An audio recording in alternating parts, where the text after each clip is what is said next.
کائنات کے مالک نے انسانوں کی رہنمائی کے لیے وقتاً فوقتاً اپنے برگزیدہ بندوں کو مبعوث فرمایا۔ انہی میں سے ایک جلیل القدر پیغمبر حضرت یونس علیہ السلام بھی تھے، جنہیں صاحب حوت یعنی مچھلی والا بھی کہا جاتا ہے۔ ان کی زندگی کا واقعہ محض ایک کہانی نہیں بلکہ صبر، اللہ کی طرف رجوع اور توبہ کی وہ عظیم مثال ہے جو قیامت تک آنے والے انسانوں کے لیے مشعل راہ ہے۔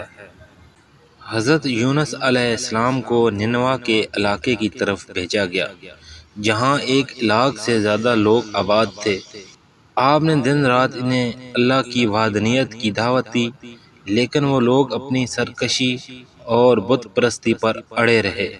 سالہ سال کی محنت کے بعد جب آپ نے دیکھا کہ قوم سیدھے رستے پر نہیں آ رہی تو آپ کا دل بھر آیا۔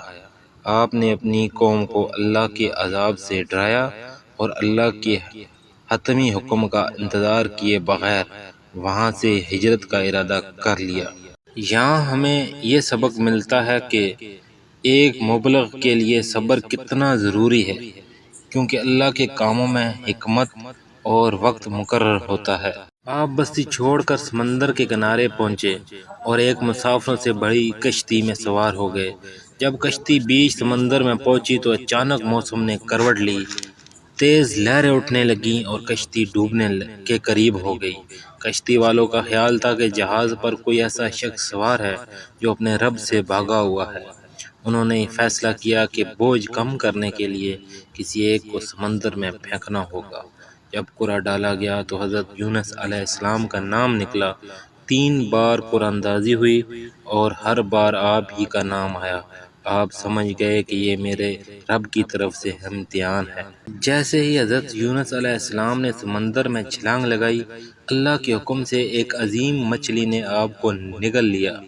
لیکن یہاں معجزہ یہ ہوا کہ اللہ نے مچھلی کو حکم دیا کہ یونس تمہارا رزق نہیں ہے، اس کی ہڈی توڑنا، نہ اس کے گوشت کو نقصان پہنچانا۔ اب تصور کیجئے اس منظر کا، سمندر کی گہرائی کا اندھیرا، مچھلی کے پیٹ کا اندھیرا، رات کا اندھیرا۔ ان تینوں اندھیروں میں جب کوئی پکار سننے والا نہ تھا، حضرت یونس علیہ السلام نے اپنے رب کو پکارا۔ آپ کو اپنی اس لغزش کا احساس ہوا کہ آپ کو بستی چھوڑنے میں جلدی نہیں کرنی چاہیے تھی۔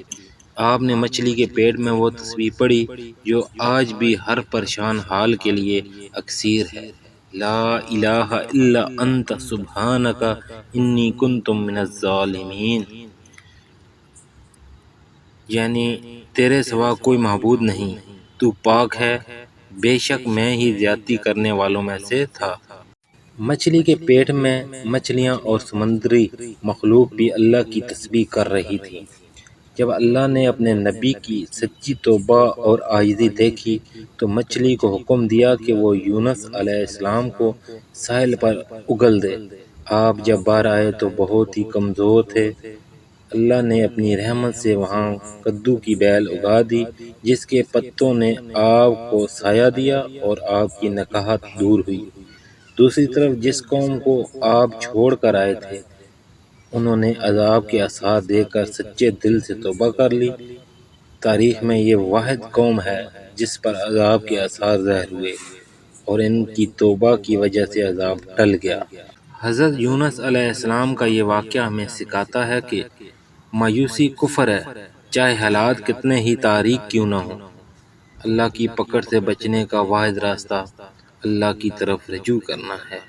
سچی توبہ تقدیریں بدل دیتی ہیں۔ اگر ہم بھی اپنی زندگی کے اندھیروں اور مچھلی کے پیٹ جیسی مشکلات میں پھنس جائیں تو ہمیں بھی یونس علیہ السلام والی تسبیح کو اپنا سہارا بنانا چاہیے۔